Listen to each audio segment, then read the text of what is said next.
Sylvain Christophe, bonjour. Bonjour. Alors vous êtes agriculteur ici à Ambronay dans l'Ain. Alors vous faites du tournesol beaucoup, Oui, 45 hectares à peu près chaque année, mais dans pour, notre rotation classique.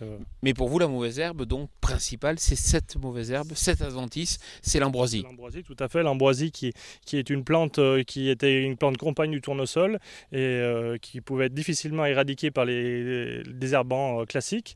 Et depuis 2 ans, grâce à une technologie qui a été mise au point par plusieurs firmes en France, on a pu éradiquer en post-semis cette ambroisie à peu près à 90%.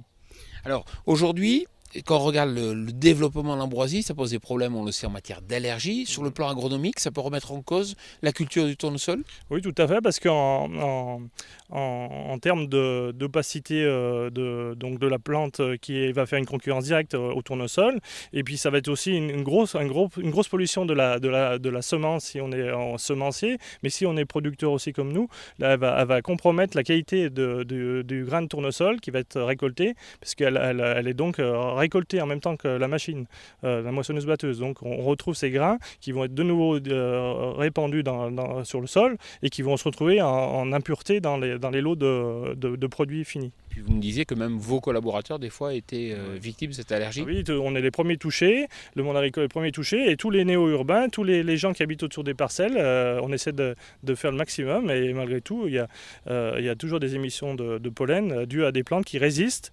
parce qu'elles sont en dehors du champ, elles sont dans les zones friches et des zones tampons qui appartiennent aux collectivités ou à des privés qui n'est pas entretenu, des terrains qui ne sont pas entretenus, qui ne sont pas traités, et donc ces plantes continuent de progresser. 1000 hectares en plus cette année dans Rhône-Alpes.